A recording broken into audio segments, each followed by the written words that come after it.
Hi everyone, this is Neel Raithatha, also known as the Wax Whisperer. Thank you for joining me in my latest video. I have here a client who attended with bilateral occluding earwax, and I'm commencing with their left ear first. You may have noticed that the consistency of earwax in both ears somewhat differs. In the left ear, although the patient's wax is in both ears, can categorise it as being soft, it is still a bit firm on this side as well, so it's almost coagulated, whereas the wax in their right ear is quite loose and wet and mushy.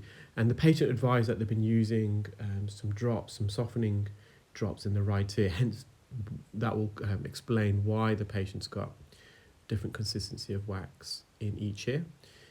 So with this ear, it's quite narrow and the wax extends all the way to the eardrum, and it is quite impacted. Therefore, I've just put some olive oil spray in here to lubricate the side walls of the ear canal, and I'm just using a zonal suction probe here to just slowly but surely bring this wax plug forwards. Now, in the midsection where I am now, there is a narrowing of the ear canal, and beyond that narrowing, the ear canal widens. So I'm trying to bring a larger piece of wax through a narrow part of the ear canal, and hence why I'm using that rocking technique. You can see I'm going up and down, and as I am, I'm slowly bringing the suction probe forward. So I'm trying to wriggle and tease this wax plug through the narrowing in the midsection.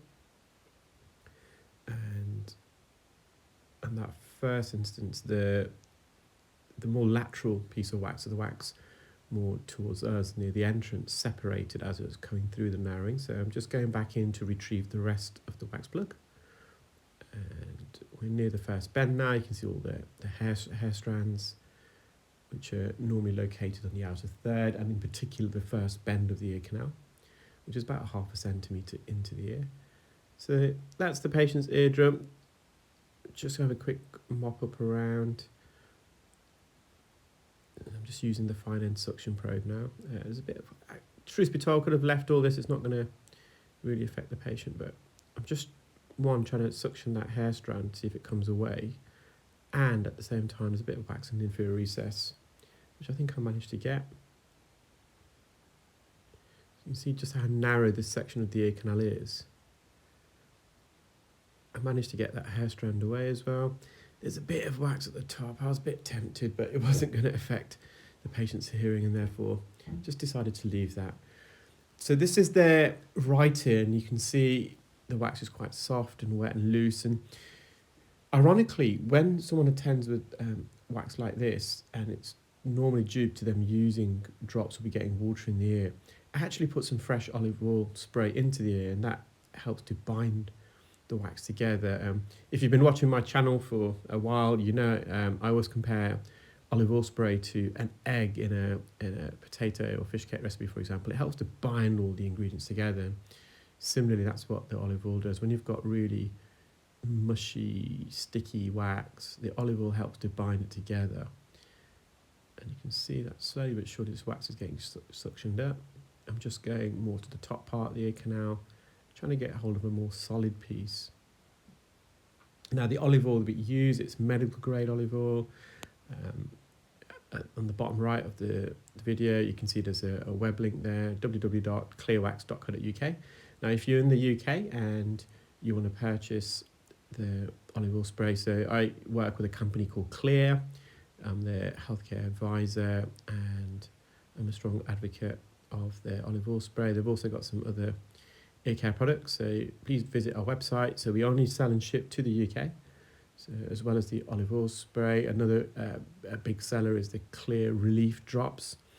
So the Clear Relief Drops contains two main ingredients. It contains glycerol and lidocaine, and the main purpose of the Clear Relief Drops is if you've got a bit of inflammation, tenderness of the ear canal, a bit of swelling, or if you've got water in the ear, glycerol is attracted to water molecules, so it absorbs and homogenizes it. It forms with the water in a homogeneous solution. So if you've got a bit of swelling, a bit of fluid in the ear canal, the glycerol and the drops attracts the water, so it helps to reduce swelling.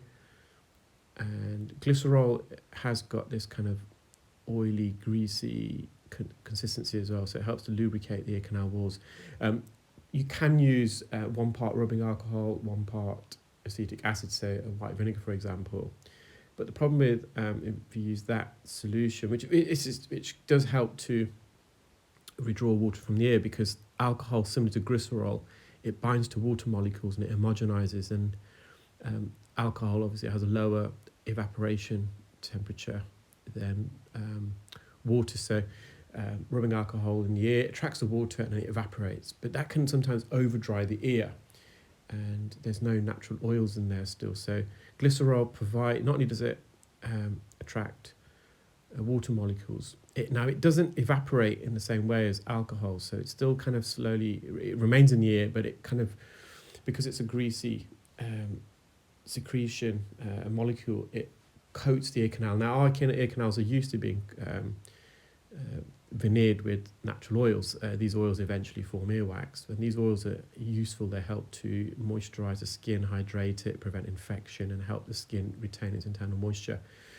So the glycerol helps to attract excess moisture, and it also helps to lubricate and hydrate the skin.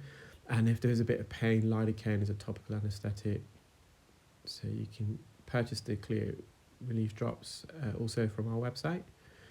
So we can see the eardrum already. I'm just mopping up around the edge. It's quite sloppy wax, so I've got to be careful as I'm moving this suction probe. I don't want to catch the floor of the ear canal, don't want to graze and cause trauma to the canal wall. So this is right near the entrance.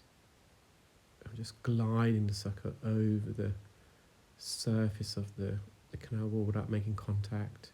There's going to be a bit of residual sticky wax in there. So the point of ear care is not to remove every little last speck of wax. Of course, there's a bit of wax near the entrance, for example, and it's risk-free to remove, and we'll do that. But even at this stage, I'm really, really happy. Just a bit of dead skin, just a bit sloppy wax near the eardrums. That region where we just removed, that's called the isthmus. As we approach the eardrum, the ear canal narrows and it widens slightly, and that narrowing is called an isthmus. So I'm just using the fine end suction probe because we're approaching the eardrums. There's less suction noise, and the drops, because the patient's been using quite a bit of drops in this ear, that's also caused a bit of the breaking down of the epidermis layer of skin, which is the outermost layer of skin that lines the ear canal. Depending upon which drops, if you use water-based drops, what happens is the skin absorbs the water, overhydrates, swells, and it can break down from the membranes.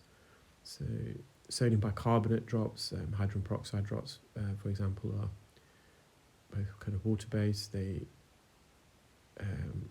can sometimes cause a bit of irritation in the ear. Well, I hope you enjoyed that video, guys. Take care, keep well, and speak soon. Bye.